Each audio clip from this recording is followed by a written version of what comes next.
Bayan, magandang umaga po ang Kuya Ed, no?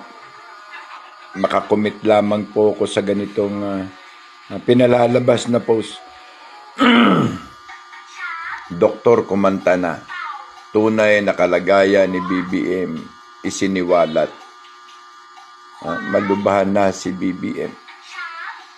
Bayan, kung ang physical na kondisyon ay gagamitan ng rason upang mapagtakpan ang mga kasinungalingan, ang mga nangyari at mga nagawa tungkol sa kung ano ang katotohanan sa limpak-limpak na mga salapi na nawawala dahil sa kanilang mga pagdudugtungan at pagtatakip-takip na mga rason at dahilan upang mawala o manakaw ang pera sa kaban ng bayan. Ang masasabi ko lamang sa iyo, BBM, no? Kahit gumamit ka pa ng pinaka the best at epektibong rason na gagamitin mo upang makaligtas ka sa katotohanan na kung ano ang tunay ninyong ginawa at ginagawa at gagawin pa na mga rason at dahilan upang mapagtakpan ang katotohanan na kayo ay nagsabwatan upang malagay sa ganitong katayuan ang ating bansa, BBM. Kahit gamitin mo pa ang lahat, tandaan mo, may kasabihan tayo. Sa bawat sandali ng iyong ginagawa upang gamitin ang mga rason na iyong nalalaman upang mapagtakpan ang katotohanan, sa bawat rason na iyong gagawin at gagamitin, ikaw ay mababawasan ng araw at oras at sandali ng iyong pananatili dito sa mundo. Dahil ang katotohanan ay hindi mo pwedeng mapasinungalingan. Tanging ang katotohanan lamang ang siyang makapagpapalaya sa mga akda, likwa, at gawain na merong mga intensyong pampersonalidad upang makamit nito ang mga rason ng pandaraya. Paalala lamang, ikaw ang sentro ng dahilan at rason kung bakit ang aming mahal na bansa ay nakatindig na may kahihiyan sa mundo. Kaya ang masasabi ko lamang sa iyo, kunin mo na ang lahat ng rason upang ang taong bayan ay masupalpalan at ika nga ay matakpan ang bibig sa katotohanan dahil ang iyong patakaran ngayon, tanggapin mo man o hindi, ay isa ng martial law.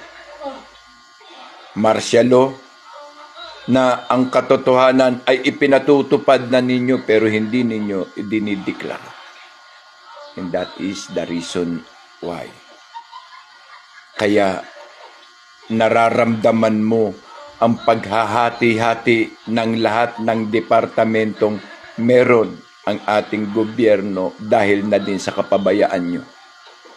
Inuulit ko lang sa iyo, Bongbong Marcos, sa tuwing gagamit ka ng mga rason na kasinungalingan ay mababawasan ka ng araw at sandali ng pananatili dito sa mundo.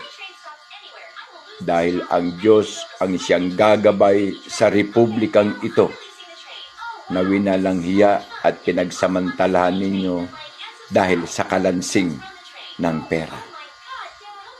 Kaya kung ako sa iyo, ay i-focus mo ang isipan mo sa isa pang parating na hindi ninyo nababantayan, sa isa pang parating. May taong nagsasakripisyo sa ibang bansa sa kasalanan. Hindi naman niya ginawa. Sana tandaan ninyo.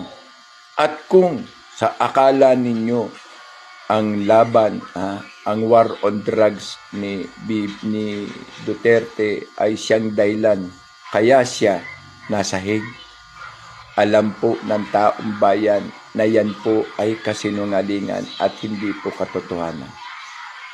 Mismo na ang Hague ang nagbalangkas at nagsalita. Kaya ano pa ang iyong gagawin? Di ba't palawigin ang iyong mga kasinungalingan at sasabayan pa ito ng iyong mga bayaran? Para ano? Sawang-sawa na ang taong bayan sa inyong mga gawa, BBM. Galit na galit kayo sa iba. Magaling kayong sumilip sa dungis ng iba, pero ang sarili niyong muta ay hindi ninyo nakikita. Nakakahiya. So tuloy-tuloy lang. Magdahilan lang kayo at magtakip-takipan. Alam na namin ang katotohanan na kahit anong mangyari sa iyo ay hindi ka papayag na manungkulan si BP Sara.